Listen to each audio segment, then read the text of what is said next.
Hi friends, good morning. The promised video on demand and recovery next week. I have a detailed deliberation coming up, and after this I think I'll be able to finalize that video.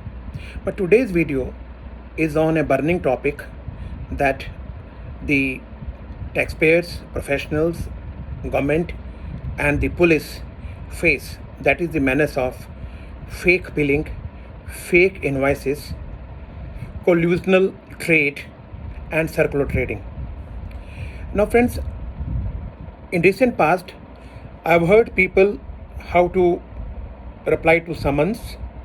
I've heard people discussing this menace of fake invoices at professional associations, and I also know associations who are encouraging discussions in the profession on such issues. There is no doubt the law has to take its own course. Whether it's taxpayer or us professionals or the government, we are all bound by law. Whatever law does not authorize, we cannot do. But on one issue, I think I must voice my concern. So many professionals have gone to jail in GST regime. Can we say they were all innocent? Can we say they all acted diligently? Could we say with that kind of confidence that they did not indulge into activities which are not worth their profession? Recently, a lady chartered accountant was released for jail in Rajasthan after 1 month in jail.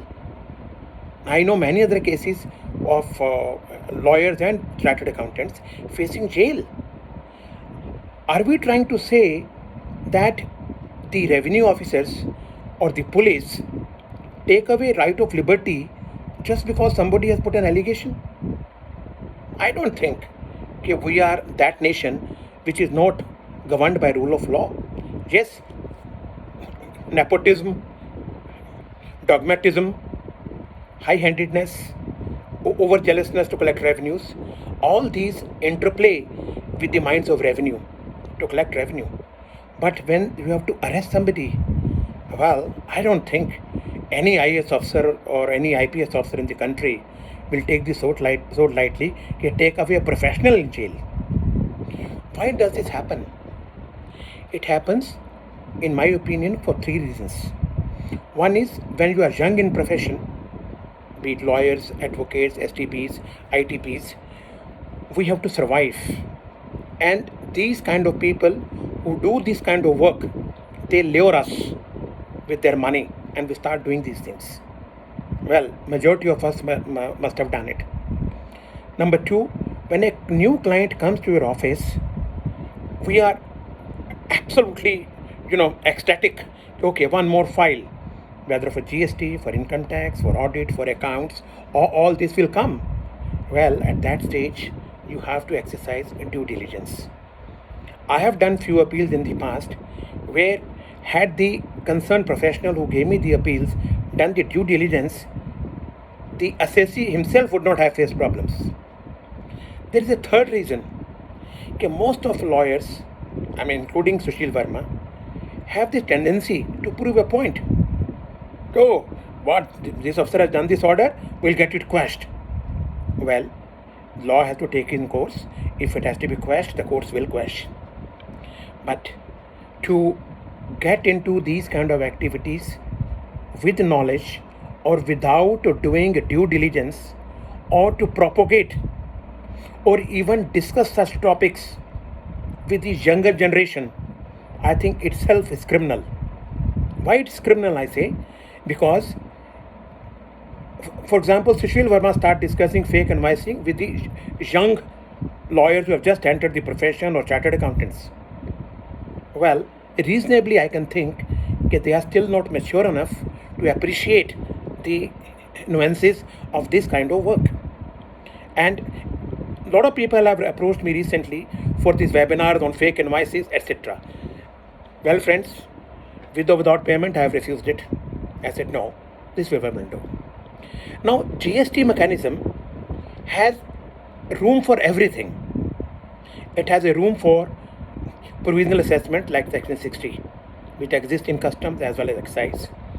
It has 6 type of assessments. It has detailed substantive provisions and rules for invoices. It has detailed provisions for claiming input tax credit or not to claim input tax credit.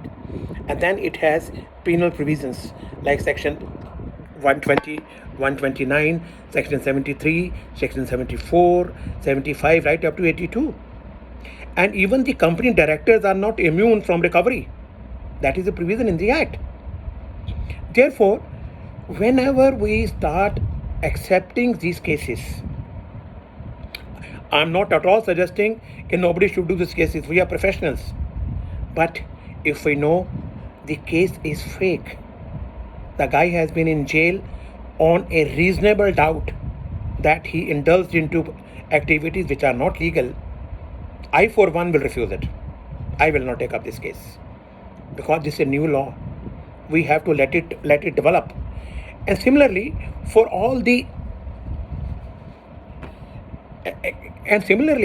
revenue officers, they should be slow to jump to conclusions. The HRD activity in tax departments, that is Human Resource Development, let our Prime Minister and Finance Minister know, is the worst in the whole world. They have huge training budgets, but these bureaucrats do not find time to do training parts. I mean, I think in GST I have done a lot of work personally, not in terms of law. Overall, just as a passionate professional or as a passionate lawyer, it's a very simple thing. For example, you are in a garment industry. You make garments, right? So you have raw materials. There is somebody who gives you thread or fabric, buttons, interim linings, cuff linings, etc., etc. If you know the suppliers who they have supplied, how will you not catch the people who are not paying taxes? You can. That is the forensic audit. The audits must be done in GST. And like yesterday, our Honorable Prime Minister launched afresh a system of transparent taxation, which is nothing new. He spoke, it's already there. But he gave it an impetus. If your GST collections or indirect tax collections contribute around 70% in your tax system, then your income tax collection are directly dependent on the GST collections. What is the value addition as per macroeconomics principle? The value addition is the wages, the rentals, the electricity bills we pay to convert raw material or to convert anything into sellable activity. That's the value addition. Value addition in manufacturing industry is normally 40%, and in trading it is between 10 to 15%. Are we getting taxes? It's a simple reason that GST authorities have miserably failed, for whatever reasons known to them, to invoke forensic GST audit principles which are done world over. In my video of arrest, I had spoken on American system. They follow forensic audit. We have our IT structure, which is world famous. Why can't you have a system where your HSN classification, purchase-wise and sales-wise, can be matched? Why can't we do it? You have banking. Why can't you ask all the banks to give you details month-wise? What are the total deposits in a bank account by a dealer? And whether his gross supply in GST regime is matching with that. That is the basis. But that we don't end up doing. Now, coming to law is never blind. These arrest provisions, these fake invoices, this circular trading, this collusional business, it existed in every regime. It exists in income tax, it exists in customs, excise, service tax, GST, and it will continue. No Prime Minister, no Finance Minister, no police, no Supreme Court can ever avoid it. But we have law. Because we do not know law, because we do not want to invoke law, because we do not have the trained manpower in the government who can appreciate the legal nuances nonsense, and through forensic audit trails can catch the culprits. And at associations level, whether it's tax lawyers or chartered accountants or cost accountants or company secretaries, I think it is our nation building duty to ensure that such topics, except and to the extent they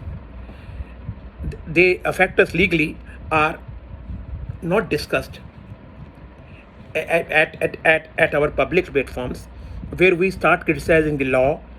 We basically ridicule the law. Well, this law existed everywhere. Why have we not ridiculed earlier? If more than 200 writs have been filed under Section 132, that is Section 69, not a single final order has come this way or that way, then something has to be thought. Whether high courts were blind to refuse bail, or to put people in jail, or give bail after 2 months or 3 months or 4 months. And this fakeism, this fake invoicing, circular trading, bill selling, collusional business, is all pervasive all over the country. It's not restricted to traders. The corporate big companies are also involved. So when we do audits, we can easily make out whether these were dummy transactions or they were transactions in due course of business. So people who do audits, who are accountants, it is their very serious and responsible job to qualify the balance sheets. Because if you do not qualify the balance sheets, you are becoming a party to this evasionary tactics. We simply can't write based on information supplied. No. You have full power to do whatever you want to do, and you have enough time to do it. Similarly, all the revenue officers, including our GST commissioners under local and central GST, they must devote time on human resource development. They must develop a team of specialists. They must engage professionals to train them. Don't go to various institutes who teach you GST. I think that is all nonsense. They hardly know law. I've seen many people lecturing, and I've lectured with them. And I felt surprised. How can they be teaching GST? They just know basics. So at revenue level, it is not the basics. What is supply? What is receipt, and what is tax invoice? It is how the various provisions interplay, and what is the way forward of a particular action. Like Section 73, 74. It's a huge provision. It's a huge provision. Like Section 60 dealing with provisional assessment. It's huge. So not only you have to tax the value addition, GST being a value addition tax, but also you have to ensure taxes are paid. For example, if Sushil Verma is dealing with his friend Rakesh Garg and purchases goods worth 20 crores, and tomorrow they find that Rakesh Garg never had a shop where the address was given, he's not traceable. So are we saying that Sushil Verma became an honest recipient? Now my answer as a lawyer will be absolutely no. You have to prove a transaction. Simply having a tax invoice is not enough. Simply by making payments through banks is not enough. Transaction must first be proved that it was done in due course of business or in the course of furtherance of business before you claim input tax credit. Thousands of exporters have fled. They are not traceable. Where have they gone? And wherever these input tax credits have been denied, that is the 3B2A provision, or the fake invoicing, or the circular trading, why have not people challenged in high courts? Why have they not filed appeals? They have simply run away. Well, that is not the case. So once the revenue invokes Section 83, attached to your properties, attached to your debtors, attached to your bank, or invokes Section 69, that is 132, subsection 1 ABCD, arrest you, then don't feel bad, because it is your business. I remember a Delhi High Court judgment, I think it was Prince Plastics, argued by my very dear friend Rajesh Mahana, where the High Court said, you are doing business. You cannot be dealing with men of straw. Anybody who comes and you take tax invoice and make him payment by check and then take the cash back. Well, if you are dealing with men of straw, then the revenue authority will also treat you as a man of straw, arrest you. put you in jail. As a lawyer, I think it's my duty, if I am putting my signature even in an appeal petition, which I do normally, or even when I lecture in various platforms, as a so-called a senior lawyer and a so-called expert in GST, it is my honorable duty, it is my nation building duty, it is my cultural and duty as a citizen to ensure I do not encourage this kind of discussion. I will put my foot down, my dear friends. I will not get into this kind of discussion with anybody. Well, if law has a problem, it is for lawmakers to sort it out. We have high court judgments, we do criticize them, but in a legal manner. We do not attach motives to anybody. So this fake invoicing and people teaching us how to respond to summons, who can teach you how to respond to summons? Can't you read? If a summons comes to you, if an inquiry notice comes to you, it is simply worded. Have you dealt with the supplier and where is he? How did you make payments? Now I don't understand what is there to be taught. What? You simply write a letter, yes sir, we have received your inquiry notice. These are our ledger accounts, these are our tax invoices, and these are our stock ledgers. We have purchased material in due course of business. Now the officer will say, where is this man to whom you made a payment of 1 crore? Can you say you don't know? Will it lie in your mouth? Sir, you gave him a GST license, and therefore if he kills us, if he kills you, how am I responsible? No. I think the business processes have their own ethos, have their own practices. We must not deal with men of straw. In GST regime or income tax regime or in whatever schemes the revenue authorities or our Honorable Prime Minister is trying to bring in, we must ensure that we are on the right side of law. Please remember Section 73, 74, 69, 132, 129, Section 15 dealing with valuation, Section 7 dealing with supply, Section 9 being charging section. They are very serious provisions. Very, very serious. Section 132, Section 73, 74 is the essence of entire GST. There are a huge penal provisions, huge issues.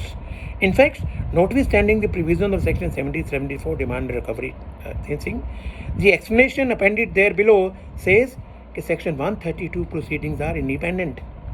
So even if you settle the issue in 70, 74 and pay your tax interest penalty with or without penalty before show cause, after show cause, or after the order, Section 132 does not leave you. So my dear friends, to all my junior friends and to all my senior friends, it's a suggestion through this video. Let us not start debating the fake invoicing business at public platforms. We must refuse to be a party to it. And I can tell you, I will never do it. In fact, I had a long chat with my friend Rakesh Garg today morning, a very long chat before this video. I mean, he's a person, it's very difficult to be like him. I'm not like him at all. We don't have any high degree of compatibility, but his thought process is very good. So friends, a video for all of us, for the government officers, for the police. We should not be overzealous in our quest to prove a point either way. Thank you very much. Next week, by coming Saturday, you will have a comprehensive video on demand and recovery in 2 episodes, because it's a long one, maybe 1 hour. Thank you very much. May God bless.